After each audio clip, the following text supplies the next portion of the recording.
માત્ર 5 મિનિટમાં બની જતી આ ડ્રાય ગ્રીન ચટણીને તમે તમારી સાથે કોઈ પણ જગ્યાએ લઈ જઈ શકો છો. ઓફિસ છે અથવા તો તમે કોઈ ટ્રાવેલ કરી રહ્યા છો તો આ ચટણીને લઈ જઈ શકો છો અને એમાંથી એકદમ સરસ મજાની ભેળ ઇન્સ્ટન્ટ બનાવી શકો છો. ચટણીને કઈ રીતે બનાવવી એ માટે વિડીયોને સ્કીપ કર્યા વગર પૂરો જોજો.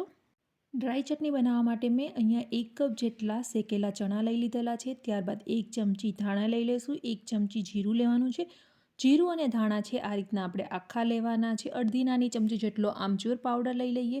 મીઠું એડ કરી દઈશું સ્વાદ અનુસાર અથવા તો 1 નાની ચમચી, અડધી નાની ચમચી ચાટ મસાલો અને અહીંયા મેં લીલા મરચાં લીધા છે તો 1 લીલું મરચું લીધું છે અને 1 છે એ મરચી લીધી છે, જેનાથી એકદમ સરસ તીખી થશે. અને સાથે 1 ઇંચ જેટલો આદુનો ટુકડો લઈ લઈએ. તો અહીંયા તમે તમારી ઈચ્છા મુજબ છે એ ઓછું વધારે તીખું કરી શકો છો. અને 10 ગ્રામ જેટલા આપણે ધાણા લઈ લઈશું. તમે જેટલા ધાણા અહીંયા વધારે એડ કરશો એટલી જ આપણી ચટણી સરસ બનશે. ધાણા એડ કરી દઈએ. ત્યારબાદ આપણે આમાંથી એક ચટણી તૈયાર કરવાની છે. બ્લેન્ડરમાં ક્રશ કરી લઈશું.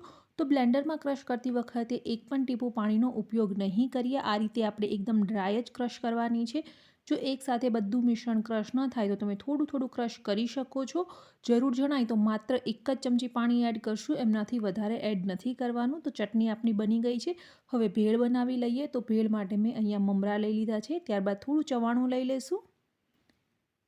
અડધો નાનો કપ જેટલા આપણે ટમેટાં, અડધો નાનો કપ જેટલા અનિયન અને મેં અહીંયા બટાકા બાફીને લીધા છે. બટાકા એકદમ ઓપ્શનલ છે.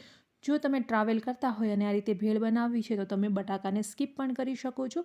હવે આપણે જે ડ્રાય ચટણી બનાવીને રાખેલી હતી એ એડ કરી દઈશું. આ ચટણીને તમે અઠવાડિયું સુધી ફ્રીઝમાં સ્ટોર કરી અને એરટાઇટ કન્ટેનરમાં રાખી શકો છો.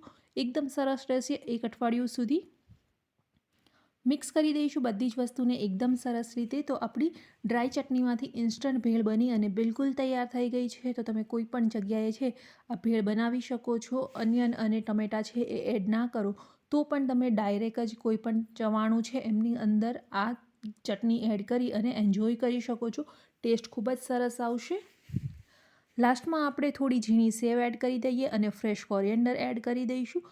આ રેસીપી તમને કેવી લાગી કમેન્ટ કરી અને જરૂરથી બતાવજો. જો તમને રેસીપી પસંદ આવી હોય તો ચેનલને લાઇક કરવાનું, કમેન્ટ કરવાનું બિલકુલ ભૂલતા નહીં અને ચેનલને તમારા ફ્રેન્ડ્સ અને ફેમિલીમાં જરૂરથી શેર કરજો.